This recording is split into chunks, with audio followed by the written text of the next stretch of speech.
Welcome once again to Lehto's Law. Here's Steve Lehto. About a month ago, I did a story about a house for sale in New York where the listing actually said the house has a person living in it. And the implication was if you bought the house, you're going to have to oust somebody from it.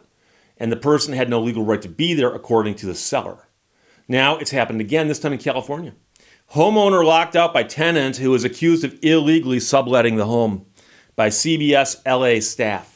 A San Fernando Valley man who purchased $1 million home nearly a year ago has so far been unable to move in because a tenant changed the locks and is accused of illegally subletting rooms in the house to others and keeping the money.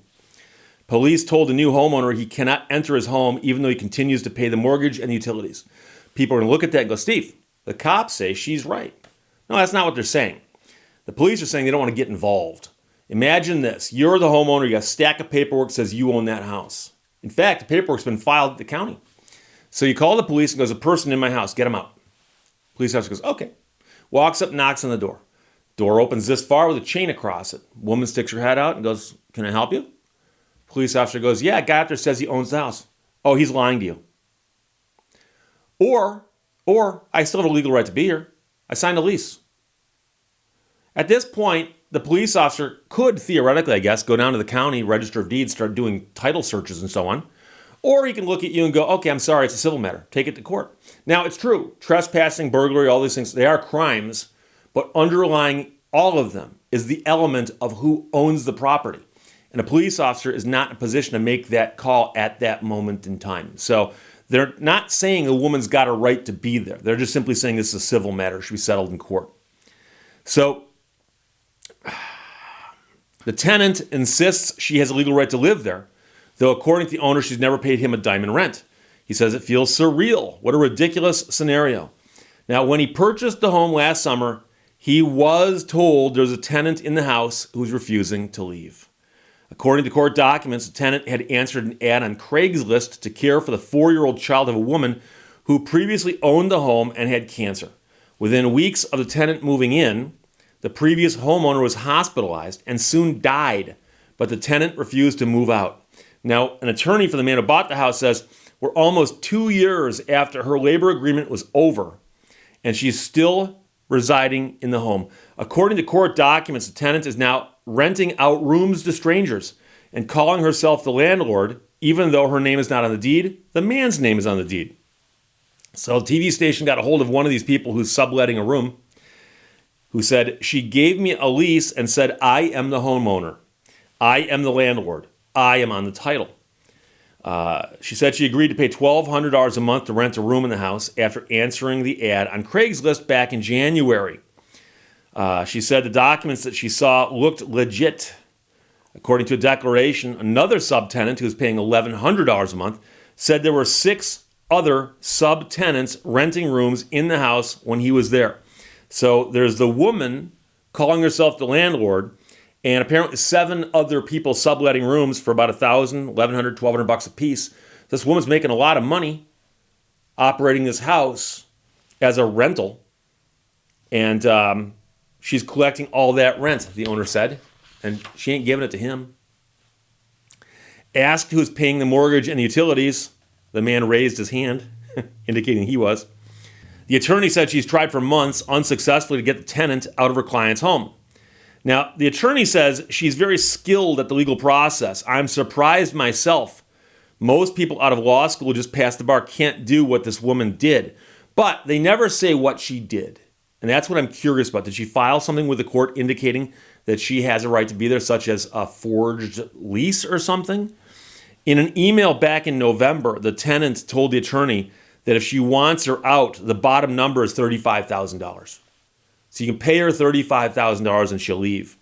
Now, the man said that he can no longer enter the home he owns because the tenant changed the locks. And now that's an interesting problem, because if that woman has no right to be there, she certainly has got no right to change the locks. But the attorney says, the police have informed me that should he go into the locksmith and break those locks and enter, that he would be the one arrested. And that, like I said, is curious because that might be a step too far. Now, the man said he's afraid what the tenant may do.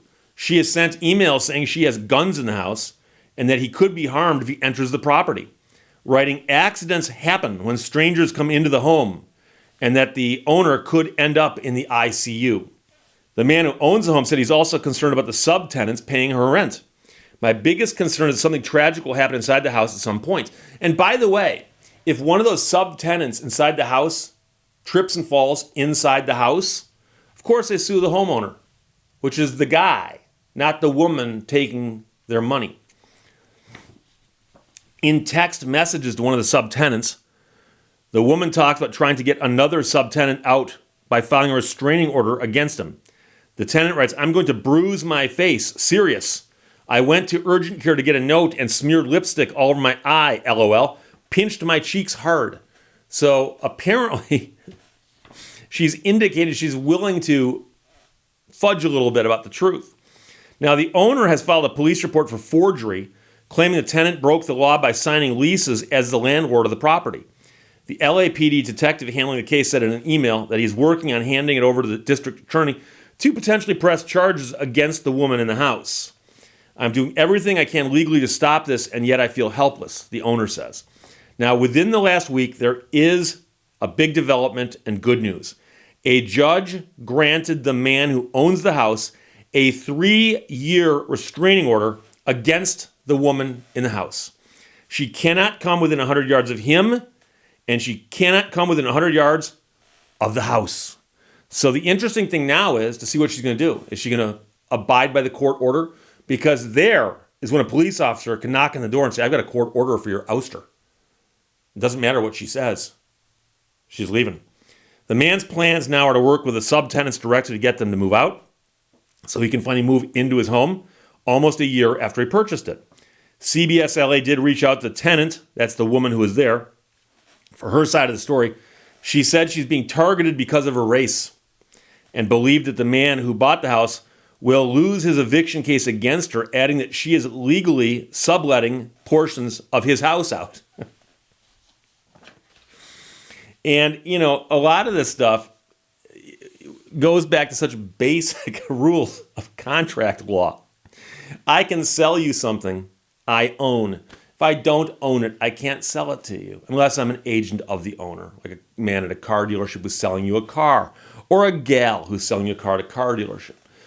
Likewise, I can't rent out someone's property that I don't own unless I'm an agent for them, you know? So her saying that she's legally sublet rooms out makes no sense. She's not the owner of the property. And this is one of those things that it took a year for this to work out is crazy. And the reason is, and I've mentioned before, I have no desire to ever be a judge. But I've seen good judges, I've seen bad judges, and I know how most judges are in terms of you just say, hey, let's take this to the court and see what happens. But if I was a judge and someone came into my courtroom and said, Your Honor, my client just bought $1 million home and there's a woman there who won't leave, I would immediately do what's called a show cause, where I would drag both parties into court. That is the owner of the home and the person who's in the home. Drag them both into court, and I'd say, okay, sir, why do you think you own this home? And he'd have a stack of documents, and he'd also say, you can make a quick phone call down to the Register of Deeds, which might even be in the same building, because it is often in Michigan, and confirm with them who is the titled owner of that piece of property. And he'd look at that and go, okay, sounds good. Look at the woman. Why do you think you've got a right to be in that house? What's she going to say? I was house sitting a couple of years ago when the woman who hired me died.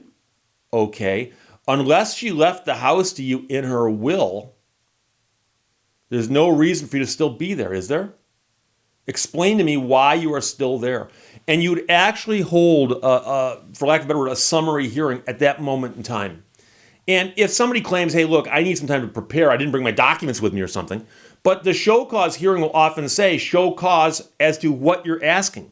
So the show cause hearing would be show cause why you should not be evicted from the house you're in. And so you'd be on notice to bring all the documents with you. Do you have any documents? Now, of course, she could produce some forged documents. And suppose she produced like a forged will or a forged agreement that the person who was there who passed away agreed to let her stay for 5 years or something. Then there might be a situation where you have to have a trial later on. But it sounds to me like all they needed to do really was get the facts in front of a judge and get a judge to rule. But the weird part about this is that the woman, despite the fact that there's a restraining order telling her that she's got to stay more than 100 yards away from that home, still thinks she can win this case. So we'll see what happens. But that does appear to be a pretty big development. It just happened recently. So we might hear more about this. I will keep my ear to the ground and listen. Not sure what you can hear through the ground, but I'll try to find out what's going to happen, because these kind of stories drive me crazy. I know they drive a lot of other people crazy. And we've all heard stories about where someone goes on vacation. They come home and someone just moved into their house. That's another problem altogether. But it's a maddening problem.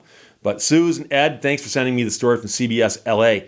Homeowner locked out by tenant who is accused of illegally subletting rooms in the house and keeping the money and refusing to leave until a court order came along and said she had to get out. That's where we are right now. Questions or comments, put them below. Otherwise, talk to you later. Bye-bye. Thank you for watching Lehto's Law. Wherever you go, no matter what the weather, always bring your own sunshine.